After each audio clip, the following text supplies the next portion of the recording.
Bienvenidos, bienvenidas. Estamos nuevamente en Parafarseando, en esta ocasión a larga distancia, pero bien cerquita, ¿verdad, Gloria? Gloria, bienvenida al programa nuevamente, mi compañera Gloria. Una vez más, Rebeca, muchas gracias. Y tenemos hoy un programa especial en víspera del Día de Muertos, de Halloween. Tenemos un invitado de Si es que ya me puse, los que no nos están viendo, ya me puse mis cuernos de diablo porque no tengo de bruja. Bueno. Yo de negro, tengo mi gato negro, como diría una amiga, ¿no? Y que lo único que me falta era el gato negro y sale mi gata, ¿no? Está consumada. Así que hoy tenemos Noche de Brujas y por lo mismo no tiene nada que ver con que seas bruja, pero tenemos de invitado de lujazo a Sergio Vicencio, mejor conocido por ustedes, seguramente por su participación en El Puente del Troll, tiene su Patreon, ya nos va a contar. Él es escritor, ilustrador, guionista, un estupendo narrador. Es licenciado en Letras Hispánicas, autor de 4 libros, ya ha ganado en 2011 el Premio Nacional de Novela Gráfica. Y bueno, pues tenemos con nosotros al Puente del Troll. Sergio, ¿cómo estás? Hola Gloria, hola Rebeca, es un placer estar por acá, la verdad, con esta presentación tan bonita. A lo mejor no seré bruja, negro, pues no sé si tengo nomás el corazón, las ganas, el antojo, pero definitivamente estamos aquí gustosos para hablar un poquito de Halloween, de la Noche de Brujas. Quiero platicarles muchas cosas sobre el origen de esta festividad, de esta palabra también, porque si han escuchado Bajo el Puente del Troll, saben que las etimologías y el lenguaje son muy importantes y nos dan una pista muy padre de dónde vienen y de dónde salen las cosas. Bueno, y por eso, ¿no? Yo amo las etimologías, Sergio. Se me hace padrísimo a mí, es como ser detective del lenguaje, ¿no? La etimología es un poquito como ir rastreando orígenes y lugares y motivos, y creo que cuando uno comprende por qué y cómo las sociedades cambian el lenguaje, también terminamos de entender cómo piensa un poquito la gente. Tal cual, pues bueno, contando de dónde viene el Halloween. ¿Qué les cuento? Bueno, no podemos hablar de Halloween si no hablamos de los celtas. Vamos a tener forzosamente que ir hasta los celtas, y para eso, para saber de los celtas es un poquito difícil, porque punto número 1, ¿qué es celta? O sea, ¿qué implica cultura celta? Y punto número 2, ¿quién la filtra? Ustedes saben, por ejemplo, que cuando fue aquí la conquista, todo lo prehispánico quedó filtrado a través de ojos españoles. Y entonces, fuera de hacer un esfuerzo muy directo de buscar fuentes prehispánicas, es difícil saber lo que es puramente indígena, ¿no? De alguna perspectiva. Lo mismo pasa con los celtas. Casi todo lo que sabemos de los celtas es filtrado por los griegos. Porque, pues digo, o sea, finalmente los griegos eran los grandes historiadores del mundo occidental antiguo y ellos veían las cosas pues muy a su manera, y fueron precisamente los primeros historiadores griegos los que nos dicen qué diantres debemos entender por celta. Y en algunos textos, más o menos del año 500, vamos a tener por primera vez el término keltoi o el término keltique. O sea, lo más cercano que tenemos a este término, que es celta en español, pero keltoi o keltique no significaba un grupo o una cultura específica de personas. Keltoi o keltique en griego significa gente oculta, lo que básicamente nos dice que era toda la raza, toda la banda, todo lo que los griegos no consideraban propio. Es un término ligeramente xenófobo, si lo vemos desde esa perspectiva. Todo lo que no soy yo, todo lo que es la otredad, eso es el keltique, esa es la gente oculta. Entonces los griegos van a referir a los celtas como los galos, de repente como los bretones, de repente como los sajones, de repente como los germanos, y les va a importar un cacahuate si hacen chilaquil, si mezclan a todos, ¿no? Que es una visión un poquito reductiva de parte de los griegos, pero bueno, ¿a qué nos referimos nosotros en el México moderno como los celtas? Nosotros nos vamos a referir al grupo, digamos, noroeste de ciertos habitantes que estaban más allá de lo que los griegos llamaban las columnas de Hércules, es decir, el límite del imperio de aquel entonces o del territorio griego, excluyendo las Galias, es decir, excluyendo a lo que sería la actual Francia. Okay. Los celtas van a estar más o menos, pues por lo que hoy en día diríamos es más para el norte, ¿va? Entonces van a ser más los irlandeses, pero de nuevo, esto se complica. Los celtas tenemos una imagen como arquetípica, son tipos de camisa floja, pantalones largos, torsos muy magros, colores en la piel, azul, amarillo, mujeres pelirrojas, pieles muy blancas. Esto es una concepción un poquito errada dependiendo del siglo donde estemos. ¿Por qué? Yo no sé si ustedes sabían esto, digo, esto yo lo investigué hace mucho que hice una temporada de mitología celta, pero los celtas migraron de India a Irán y de Irán a Irlanda. Siempre todo viene del oriente. Por supuesto, pues finalmente la cuna de la civilización va a ser todo al centro de todo, ¿no? De la Pangea, digamos, y de ahí nos vamos a ir extendiendo como lechuga picada. Pero entonces los primeros celtas, muchísimos años antes de la era común, probablemente eran gente de piel muy cobriza, muy morena, muy oscura. Y obviamente, conforme nos vamos alejando de territorios de sol, digamos, y nos vamos yendo cada vez a lugares con menos vitamina D, no, se van volviendo, sí, por supuestísimo, ¿no? O sea, nos vamos volviendo cada vez más pálidos y la gente se va volviendo cada vez más fantasmagórica. Bueno, ¿por qué asumimos o por qué consideramos que el Halloween pues viene de los celtas? La verdad es que hay una concepción súper errada de lo que es la mitología celta. Si yo, por ejemplo, les preguntara ahorita, en este momento, díganme elementos, cosas, criaturas que ustedes identifican con la mitología celta, podemos hacer la prueba, pero estoy casi seguro que no vamos a atinar a lo mejor a ningún dios o a ninguna entidad verdadera del panteón celta. Si yo les hiciera la pregunta, ¿qué contestarían? Pues me viene como al fauno o a los vikingos o algo por el estilo. No, a mí pura hada y druidas, o ¿cómo se llaman? ¿Druidas? Los druidas. O sea, Ok, gnomos, no sé. va, perfecto. Bueno, me da mucho gusto decir que las dos están equivocadas, pero están equivocadas de maneras muy distintas. Gloria, ¿tú te fuiste más para lo griego de alguna manera? O sea, mencionaste faunos de repente y cosas así que no son del panteón celta. Y Rebeca mencionó cosas que son la deformación romana del panteón celta. Cuando Roma se cristianiza, los celtas eran un verdadero problema, porque eran de los pocos pueblos guerreros que todavía resistían el borde, digamos, del imperio romano. Roma se quería expandir, pero los bretones, los sajones, los celtas y los galos, ahí estaban dándoles lata. Y entonces cuando Roma se cristianiza, hace un esfuerzo por destruir el panteón celta y convierten a todos sus dioses y diosas importantes en duendecitos y hadas. Los minimizan, los denigran de alguna manera. Pero el panteón celta tiene una riqueza del tipo de la mitología nórdica o de la mitología griega. Tenemos un montón de dioses con un montón de nombres, con lazos familiares. Tienen héroes, así como Hércules y Perseo. Ellos tienen, por ejemplo, su héroe principal se llama Cucolin. Y Cucolin es básicamente la versión mítica de la figura del rey Arturo. Eventualmente, sí, o sea, tiene unas cosas así padrísimas. Y entonces, bueno, cuando ya nos adentramos a todo lo que es la mitología celta, vamos a encontrar ciertas culturas relacionadas con su concepción del tiempo. Los celtas eran partidarios, pues, del calendario lunar, vamos a decirlo así, y obviamente su año quedaba separado, distinto. Tenían los famosos 13 meses, las 13 lunas, en vez de los 12 meses del calendario actual o calendario gregoriano. Y estos señores, pues, haciendo digamos, su ajuste de días, su fin de año quedaba en un lugar muy distinto del nuestro. Ellos se movían por, digamos, plantación y cosecha, por ciclos más naturales.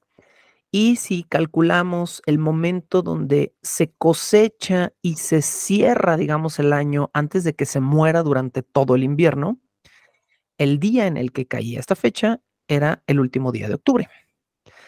Y ellos tienen un nombre para este día. Ahora, este nombre si ustedes lo leen en mexicano, vamos a decir así, muy probablemente lo van a leer mal, porque es una lengua, el celta va a ser una lengua pues muy distinta, de tradición protogermánica, totalmente diferente del español. El nombre, digamos, si yo lo leyera así como en mexicano, repito, el nombre de esta fecha se leería como Samaín, pero Ajá. está mal pronunciado. Está terriblemente mal pronunciado. Samhain no se lee ni Samaín ni Samhain. Creo que ustedes van a saber, porque pues digo, ese es el tema que nos atañe, cómo se lee esta palabreja rara. ¿Halloween? ¿O algo similar? El origen del Halloween, el proto Halloween, esta fecha se lee Samhain.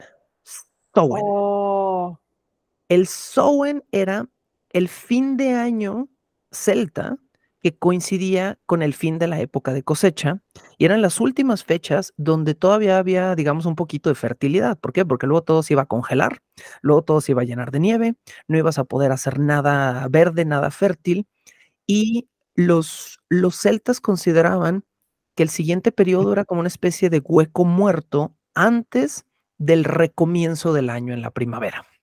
nos vamos a quedar en esta parte de la historia para irnos a un corte comercial y ya vamos llegando al meollo del día de hoy. ¿Les parece? Entonces estábamos hablando del origen de la palabra Halloween y nos quedamos en, ¿pero cómo se pronunciaba? Samhain. Samhain, ok, es esa parte donde muere ese vacío, ¿no? Que se me hace, ese es otro concepto interesantísimo, ¿no? El void, del vacío, ¿cómo que era un vacío? No manches, nosotros no estamos acostumbrados a pensar en el vacío, siempre lo queremos llenar. Sí, claro, nos aterra, nos aterra. Nos aterra, ok, seguimos. Entonces, Pues, espérame, déjame. ok, tú me... Sí. Listo, reanudamos tiempo. Estamos de regreso en Parafarseando con Sergio, con Gloria, acerca de este origen de la palabra Halloween. Yo les comentaba, mientras estábamos escuchando la música y todo esto, acerca de este concepto del Samhain que me parece sensacional por este concepto del vacío, que nosotros no vivimos nuestra vida con conceptos como estos, ¿no? Como un vacío, como un void. Siempre queremos llenar todo nuestro tiempo tiene que estar lleno de algo. Entonces, Sergio, ¿por qué no nos sigues platicando al respecto? Siento que eso que dices tiene mucho que ver con las comodidades de la vida moderna. Para nosotros hay una abundancia de alimento y para nosotros hay un control climático y para nosotros hay un cuarto atemperado y una cobijita y unas paredes y una ventana. Pero esta gente no vivía así. Esta gente vivía más a merced de los elementos naturales y creo que por eso para ellos es importante siempre tener considerado el invierno, el vacío, el punto de decir, nosotros, o sea, tú te quedas sin súper un 8 de diciembre y vas a Walmart y hay refrigeradores y hay algo que te permite sobrevivir y subsistir. Esta gente eran 4 meses donde si no habías cosechado y reunido y preparado y salado las carnes en el otoño, pues te ibas a quedar 4 meses sin comida y te vas a morir, ¿no? Entonces, por supuesto que hay una consideración a este lapso, digamos, a este invierno donde realmente no nos queda de otra más que prepararnos, ¿no? Bueno, termina, digamos, octubre y termina con esta fecha que ellos llamaban el Samhain. De nuevo, repito, escríbase Samhain, que mucha gente lee de nuevo como Samaín o Samhain, pero en realidad es el Samhain. Ahora, ¿por qué asumimos o por qué vinculamos el Samhain directamente con el Halloween? Bueno, lingüísticamente vamos a llegar por otro lado. Ahorita nos metemos con etimologías y con palabrejas y cosas así. Pero, ¿qué sí era el Samhain, digamos, celta? El Samhain celta era la noche de la celebración opuesta al Beltane. El Beltane era una celebración que ellos hacían el 1 de mayo, es decir, pues el comienzo de lo chido, de la primavera, de cuando ya llegaba el calorcito, se descongelaba el río. Beltane era una fiesta de celebración de vida. Era agradecer fertilidad, agradecer que recomenzaba el año, agradecer que todo se volvió a poner de un clima más sabrosón y por oposición, el Samhain o el Samhain, que es la pronunciación correcta, era la noche, era como se los voy a plantear de una manera muy chistosa, pero creo que es un referente muy bueno para entenderlo. Era como un Thanksgiving al revés. Ok. Como si fuera una noche de dar gracias, pero en vez de darle gracias a las cosas y de agradecer, era una noche de probarse que podía sobrevivir y de rechazar todo lo que fuera una amenaza para tu vida. Durante la noche del Samhain, los celtas tenían una costumbre muy peculiar. Se juntaban a cenar, pero la cena comenzaba con un, ¿cómo decirlo? Un jactarse violentamente de tus capacidades. Entonces se juntaban los celtas, se juntaban probablemente con algún sacerdote druida o druídico cerca. Rebeca hace rato mencionó a los druidas, que ahí sí fue lo más cerca que estuvimos como de atinarle a todo lo celta, pero lo druídico también es algo que hasta la fecha los historiadores tienen duda de qué tanta correlación tiene con lo celta. Voy a explicar rápidamente por qué. Aunque en nuestra mente y nuestro imaginario colectivo los druidas y los celtas eran, digamos, los sacerdotes y los fieles, por decirlo de alguna manera, no se tiene una prueba específica de que los druidas hayan existido como sacerdotes en todos los asentamientos celtas a lo largo de la historia. Se cree que eran los sacerdotes celtas porque en algunos asentamientos celtas se han encontrado múltiples recintos o múltiples lugares de druidas. Pero les voy a hacer una comparación que les va a parecer muy chistosa. Decir que los druidas eran una constante celta es como decir que Pizza Hut es comida tradicional mexicana. Porque hay Basándonos muchos. correcto, exactamente. O sea, como la estadística solo existe por la frecuencia, es decir, hemos encontrado muchos lugares con celtas donde también hay druidas. Ok, pero eso no significa que sean lo que tú afirmas que son. Entonces, no porque haya afluencia de una cosa o presencia de una cosa, podemos asumir que hay correlación de las cosas. Sin embargo, bueno, se acepta que los druidas participaban en los eventos. Entonces, en la noche de Samhain, los guerreros más poderosos, los caudillos de cada familia importante, se juntaban a cenar la última carne muy, muy, muy fértil y muy fresca que se iba a comer en meses, porque todo el resto de la carne que iban a comer iba a ser carne salada o carne seca por los siguientes 3 o 4 meses. Entonces, esa noche, el corte más jugoso sí tenían bovinos, digamos, los celtas, el corte más jugoso que fueran a cenar esa noche, se lo iban a pelear verbal o físicamente. Y era una demostración pura de esta noche, yo soy el caudillo más poderoso y yo gobierno. Esta cena de Samhain es uno de los puntos de origen de nuestro Halloween o del Halloween moderno. Una noche al final de octubre donde los caudillos se juntan a cenar, pero no es una cena bonita, no es una cena armoniosa, es una cena para demostrar quién se merece los últimos frutos del otoño. Y entonces estos caudillos se agredían verbalmente y en algunas ocasiones llegaba algo físico. Si desenfundaban espadas o hachas, era hasta morir. Y el caudillo que ganaba la contienda, se quedaba lo que se conocía como el trozo del campeón o el pedazo del campeón, que es básicamente un muslo completo de res. Okay. Ese muslo se lo quedaba la familia del caudillo y ellos cenaban la mejor pieza. El resto de los caudillos y sus familias cenaban otras piezas de la misma res y todos cenaban ahora sí muy contentos después de que se habían matado y dicho de todo lo que se iban a morir. Y cenaban muy contentos, pero hay otra tradición que eventualmente se va a mezclar con esta noche de Samhain y que les va a sonar muy lógica en términos del origen del Halloween. Los celtas eran recolectores de cabezas de sus enemigos. Entonces, durante la cena de Samhain se colocaban en lugares de honor algunas de estas cabezas. Y el hecho de tener como cabecitas adornadas en torno a una cena, pues de repente nos suena muy lógico con ciertas tradiciones halloweenescas, ¿no? Bueno, hay que no malentender el origen de esta tradición. No eran brutos, no eran en términos griegos salvajes los celtas. La tradición de decapitar a sus enemigos venía de un lugar de respeto. Los celtas creían que el alma humana no residía ni en el pecho ni cerca del corazón, sino en la mente, en la cabeza. Entonces, los celtas recolectaban solo las cabezas de aquellos enemigos que hubieran sido personas respetables, personas de alto poder, y las adornaban y las preservaban con ciertos menjurjes o cera o ciertas cosas para tenerlas como un recordatorio de que respetaban el alma de sus enemigos.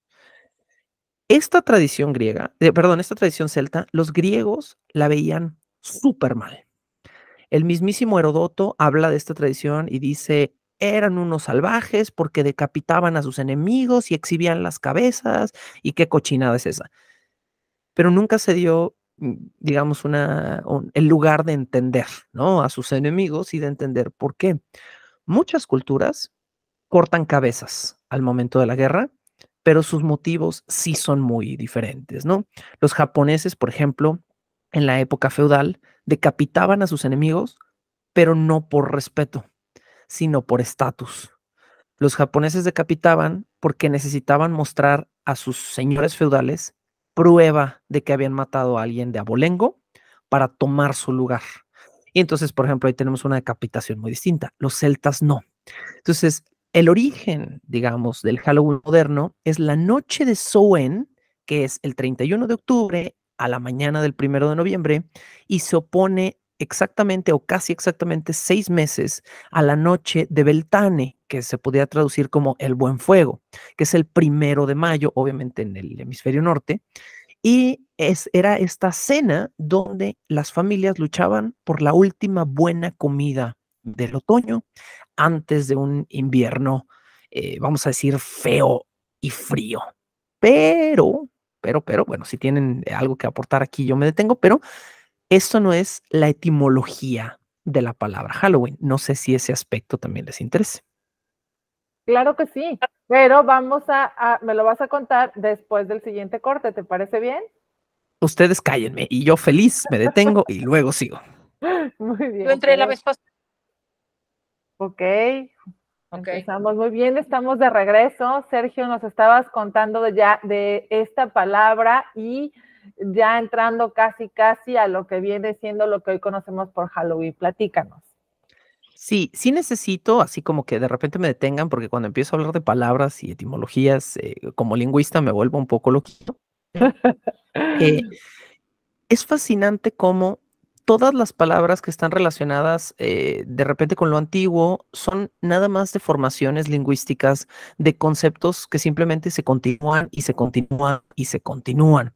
No quiero meterme así como muchísimo, pero para darles un ejemplo de estas deformaciones, el dios principal del panteón celta se llama Lughlaukerman.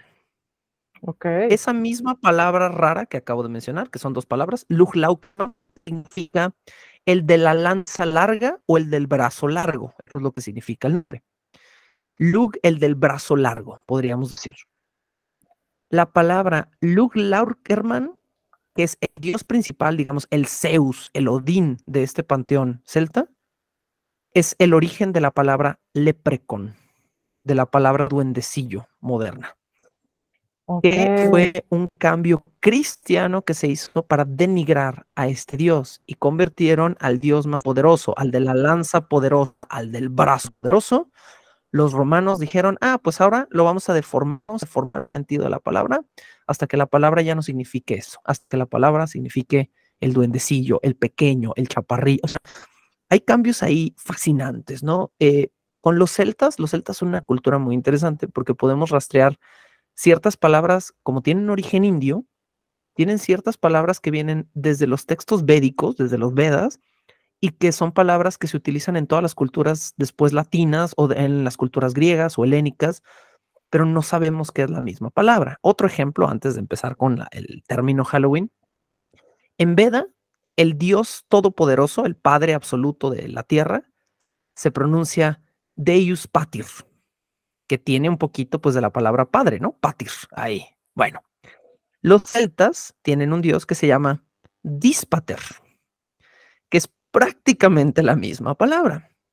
Pero lo que las va a sorprender es que los griegos después deforman Díspater, Zeus Pater. Y Zeus es el mismo dios de los Vedas y de los celtas.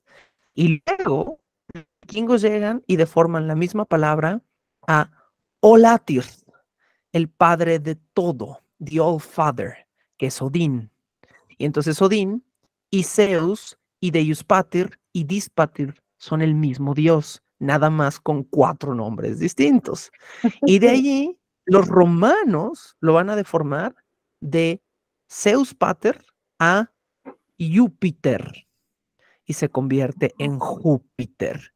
Y de repente nos hace un montón de sentido que Júpiter y Zeus sean del mismo dios, ¿no? Es como fascinante, como todo este cambio. Quetzalcóatl, Culcán, y bueno. Y lo mismo exactamente nos va a venir a pasar entonces con la palabra Halloween. Vamos a explorar un poquito esta tecnología.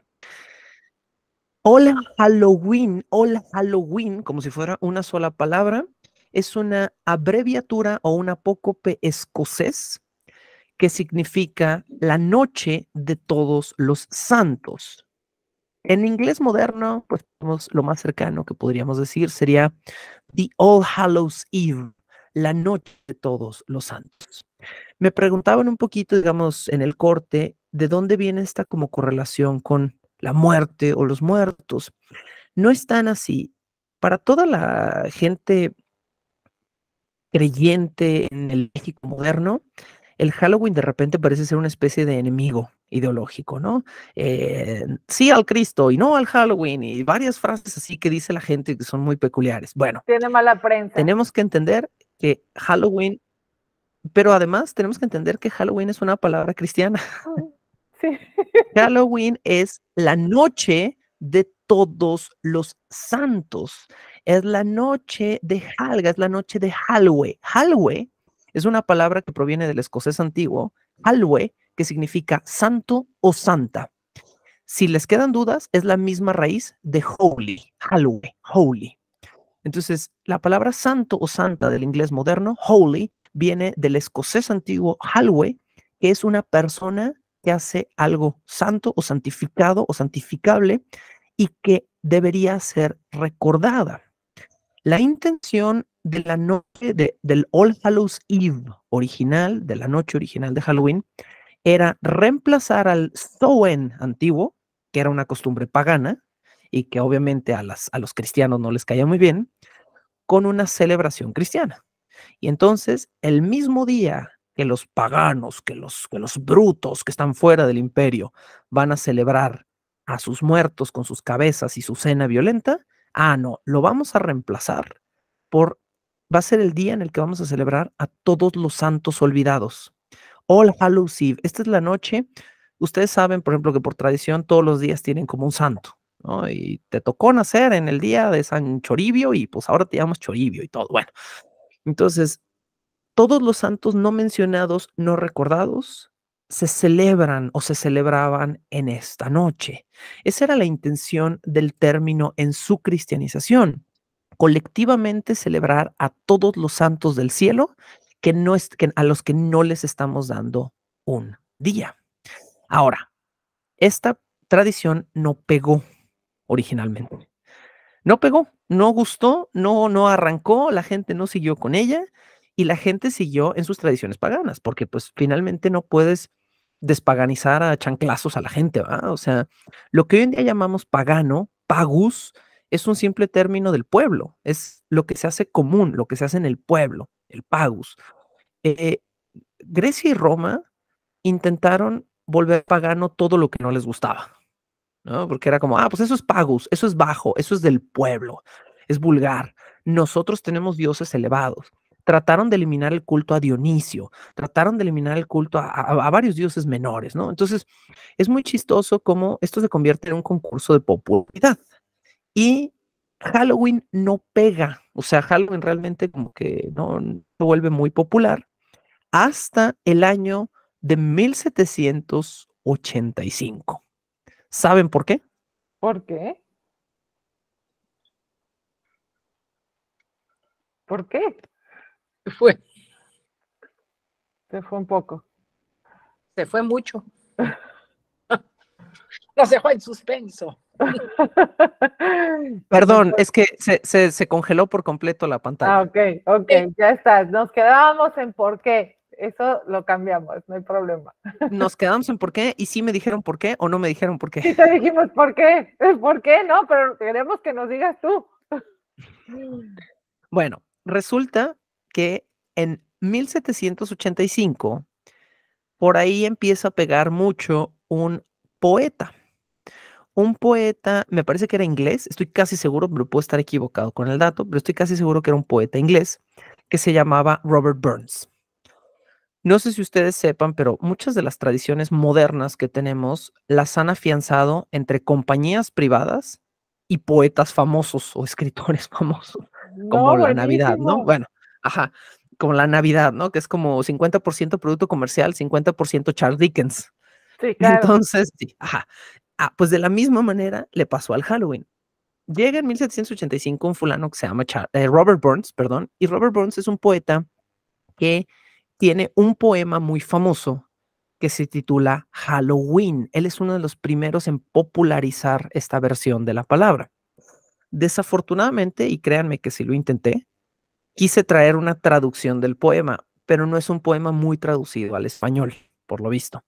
Me costó un poquito encontrarlo, encontré solo fragmentos y la verdad es que los fragmentos que encontré no eran muy buenos, digamos, pero leí un poquito de este poema y es un poema que básicamente alude a esta noche y a esta celebración de los santos. Robert Burns empieza a popularizarse y cuando su literatura se populariza, Halloween se populariza en las culturas occidentales. Es hasta 1785, ¿no? O sea, tiene que pasar un ratotote, ¿no? Desde el siglo VII y los celtas y la caída del imperio en el siglo IV y todo, tienen que pasar cientos de años para que de repente el Halloween se empiece a popularizar. Y se popularizó desde una perspectiva cristiana, desde una perspectiva de decir, esta es la noche de todos los santos, vamos a celebrar a todos los santos muertos, como dice en este poema que está muy bonito y como dice el término original. Pero luego la gente empezó a descubrir este trasfondo celta del Samhain que sucedía en la misma fecha y de repente se convirtió en esta fecha, vamos a decirlo, de contrariedades y de adversidades, donde es entre algo santo y algo pagano, de alguna manera. Es fascinante cómo saber cómo es que esta mala prensa que tiene el Halloween y que tiene mucho más que ver con lo que celebramos de lo que creíamos. Así que vamos a hacer el último corte para irnos a la última parte donde vamos a entender mucho mejor el Halloween y estamos de vuelta. Yo tenía dos cosas que comentar al respecto de lo que nos está platicando Sergio. Una es, se me hace muy interesante y muy curioso sobre todo, ver que Halloween es una fiesta que de alguna manera entonces es celta, quiere decir que se desarrolla en todo lo que es Gran Bretaña, ¿no? Y por otro lado, cuando no podemos olvidar que Estados Unidos pues tiene esta colonización inglesa, ¿no? Que es finalmente como nos va a llegar a América el día de Halloween, por medio de esta colonización y de una colonización después cultural que recibimos como continente de Estados Unidos. Pero la otra cuestión que se me hace interesante es el Día de Todos Santos, porque esta fecha de All Hallows Eve, que es el Día de Todos los Santos, como una fiesta católica principalmente, cómo nos llega a México a través de nuestros colonizadores españoles. Y entonces se sobrepone o se superpone o se ensambla con nuestra fiesta del Día de Muertos. O sea, finalmente son la misma fiesta en origen, digamos, vista a través de dos culturas. Una, la cultura de los celtas, de los bretones, y otra, la cultura española, en diferentes partes de nuestro mismo continente.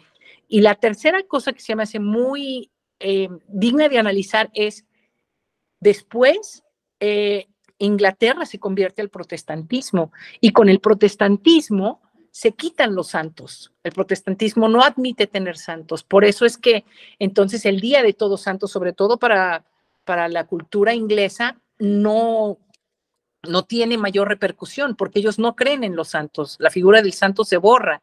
Para nosotros en México sí, tenemos santos para cada Pero pueblo. se conserva el Halloween incluso entre los protestantes, solo le quitan lo religioso. Lo que se me hace bien interesante, ¿no? Sí se le quita lo religioso de alguna manera porque ya no es una fiesta de Todos Santos como la conocemos aquí en México y después con Día de Muertos. Es una fiesta más bien pagana, o sea, no sé, eso es lo que le quería yo preguntar a Sergio. A ver, Sergio, platícanos.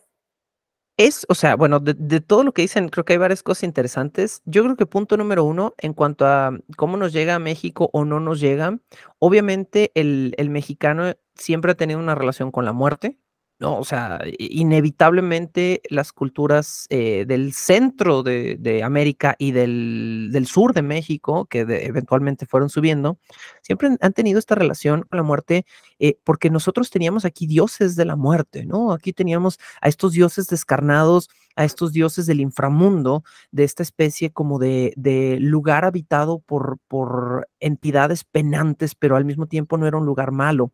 Lo interesante de la religión, vamos a decir, de la mitología prehispánica, es que nuestra relación con la muerte siempre fue la de no temerle y caminarla de alguna manera. Y sí hay un esfuerzo muy marcado español por quitarnos eso, por quitarnos y por reemplazarlo por este miedo a Dios, ¿no? El prehispánico, el mexica, por ejemplo, el maya, no tiene una relación con sus dioses de terror y de miedo a la muerte. Tienen una relación de todo nuestro Popol Vuh son personajes caminando por el inframundo, entrando y saliendo del Xibalba y entrando y saliendo, Xipetotec platicaba con los hijos de los dioses, del hombre, y entonces tenemos una relación así como bien abierta, bien amena con la muerte, y de repente llega el español y nos dice, no, ahora le van a temer a sus dioses nuevos y ahora le van a temer a la muerte nueva, y cambia por completo nuestra relación. Nos Pude pasó hacer igual que a por los ahí. celtas. Nos Por pasó igual supuesto. que a los celtas. Los celtas tenían una celebración de la víspera, o sea, su cierre de año de cosecha, que tenían una relación con los muertos y el Día de los Muertos, muy similar a lo que nosotros, y también llega un conquistador a decirte que eso es salvaje y cambiártelo. Entonces, es la fiesta de Halloween original celta, tiene mucho más que ver con nuestra fiesta y de relación con la muerte que lo que creíamos. El catolicismo moderno que impera en un 85-87% de México, ¿no? O sea, esto que creemos que es la esencia cultural y religiosa de México, pues es una imposición sincrética. Nos guste aceptarlo o no, ¿no? Nos dieron nombres, nos dijeron, ok, tu Tonán o tu Tonantzin, tu Quetzalcóatl, ahora se van a llamar distintos y ahora son las mismas cosas en las que tú creías, pero ahora se va a llamar Virgen María y se va a llamar Apóstol Fulanito. Y te vas a tener que comer esta información como si fuera un hecho consumado, ¿no? Y pues bueno, ese sincretismo creo que da para otra situación totalmente distinta. Algo que no sé si quieran o no tocar un poquito para cerrar esto, sea la correlación que tenemos entre el Halloween y el concepto de brujo o bruja. Genial.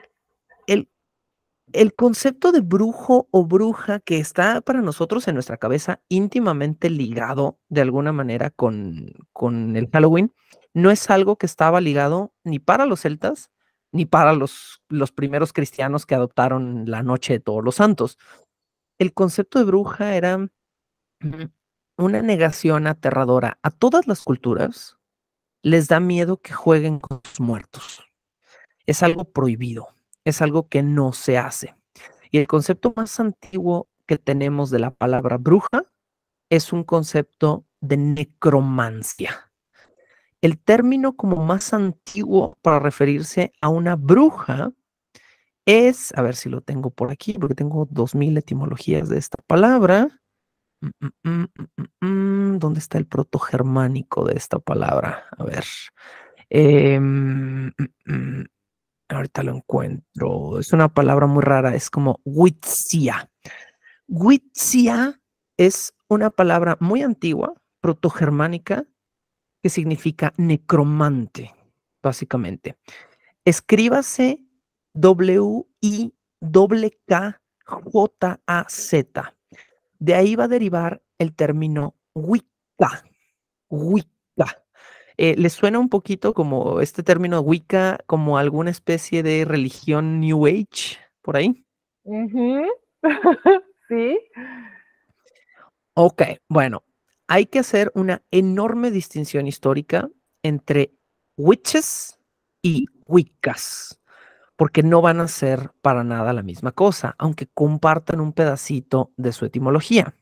De este término wixia o wixias, que es protogermánico, la raíz de este término, que es weg, significa ídolo. Es algo que está de pie, es algo que se mantiene en pie, es un ídolo, es una especie de estatua. Y era un término que se les acuñaba a necromantes, a brujos o brujas que levantaban, que hacían levantarse a los muertos. Por eso la correlación entre estar de pie y ser un necromante. Okay, Eventualmente el término deriva a wicke o wicca. Sí, claro, o sea, el concepto de brujo o bruja comienza como necromante, comienza como algo que levanta a los muertos. Y eventualmente va a pasar a convertirse en wicke, que significa maga o hechicera, específicamente en femenino. ¿Por qué? Porque wicke es el femenino de wizard. Witch y wizard es como decir toro y vaca. Son, digamos, el mismo término en masculino y en femenino, pero no es un simple cambio de letra, ¿no? Digamos, del final de la palabra. Whisky o witche o wicca eventualmente se va a convertir en una mujer que no levanta necesariamente a los muertos, pero que hace pactos con el diablo para poder hacer lo que se le antoje, ya sea volar, hacer menjurjes, vivir eternamente, rejuvenecer y todo. El término es inminentemente femenino porque viene de la palabra femenina, pero, el término no es exclusivo de una mujer. En culturas modernas, específicamente en Estados Unidos, existe el término male witch, no wizard, male witch, que significa algo diferente. Sergio, nos has dado una cátedra de Halloween, de los orígenes. Dinos, tenemos un minuto para que nos digas tu conclusión de esta celebración para que ya después nos vayamos a la fiesta de Halloween disfrazados. Trataré de darles esta conclusión lo más velozmente posible, pero si tuviera que darles una conclusión, les diría lo siguiente. Todas nuestras culturas en algún momento coincidieron en los mismos dioses, en los mismos conceptos, en los mismos vacíos y en los mismos afanes. Nos aterra la muerte y nos aterra el vacío. Y como culturas primitivas, entre comillas, es mejor enfrentarnos a esa muerte y a ese vacío con celebración y con la esperanza de una futura primavera que con miedo y cerrándonos y queriendo negarnos a esa muerte. Halloween no es esa cosa horrible que viene a arrancarte tus raíces cristianas o católicas. Halloween es una celebración de que todo lo muerto eventualmente va a ser comida para lo que venga y lo que siga en un ciclo de vida. Y nos va a tocar vivir en esta vida y nos va a tocar morir en esta vida. No importa si lo aceptamos o no, pero es mejor irnos con la cabeza en alto y con una sonrisa, porque además cenamos calabacita y una lechita caliente y comimos dulces y esperamos sobrevivir el duro invierno. Wow, muchas gracias. Rebeca, tu conclusión rapidísima. No, gracias, gracias. Yo creo que, bueno, hablando ya más del Halloween moderno, yo creo que hay un gran aprendizaje en aceptar al monstruo. Nos quedó pendiente esa parte. Sí. ¿No? Esa parte de decir, bueno, yo me disfrazo y me puedo disfrazar tan monstruosamente como yo quiera y puedo desfilar y puedo abrazarlo. Esa parte yo creo que es bien importante, tanto sanadora como lúdica. Y qué padre que los niños lo puedan hacer, disfrazarse de cualquier cosa que podamos pensar como monstruosa, sin miedo. Y además, no sé, Sergio no lo sabe, pero hemos venido haciendo programas de diferentes temas que tocan o rayan en esto de que tiene que ver con la cultura y las culturas ancestrales, y todos somos los mismos. A mí me sorprende muchísimo, Sergio, que todos somos los mismos. Los seres humanos hemos tenido desde el inicio de los tiempos los mismos miedos porque somos iguales. En otro programa entendimos que nuestras culturas ancestrales también no tenían esa relación de los dioses como lo tenemos muy probablemente los celtas, o esto que nos has contado es igual. No es que era el dios del agua, es el agua y yo me relaciono con ella. No es el dios de la muerte, es mi relación, o sea, de mi pueblo con la muerte. Y siempre hay algún conquistador que no le gusta o no lo entiende o no lo quiere entender, pero no lo puede destruir, y entonces todos estamos hechos de sincretismo, toda nuestra cultura, nada es de nadie. Me parece padricísimo este punto que toca Rebeca, que es aceptar al monstruo interno y externalizarlo, ¿no? Por medio de juego y simplemente quisiera agradecerles por la invitación. Siempre es fascinante venir a hablar de cosas que existen y que no existen, o que al menos solo existen dentro de nuestras cabezas y en nuestra memoria colectiva, y que mucha gente a veces ignora, pero que de alguna manera nos unen, como tú bien decías hace un ratito. Todos somos harina del mismo costal. El concepto de raza hace años que ha dejado de ser algo vigente, y finalmente, entendiendo nuestros sincretismos y nuestras idiosincrasias, cerramos nuestras brechas. Y pues agradezco muchísimo la oportunidad de haber estado aquí con ustedes platicando de Halloween y monstruos y todas esas cosas que nos asustan, pero nos gustan. Muchas gracias por aceptar, Sergio. De Rebeca. Gracias, y hasta la próxima semana y hasta la próxima ocasión. Abracemos nuestros monstruos como Guillermo del Toro. Nos vemos la próxima semana. Celebren el Halloween y lo que quieran celebrar, siempre y cuando los haga felices. Nos vemos la próxima semana.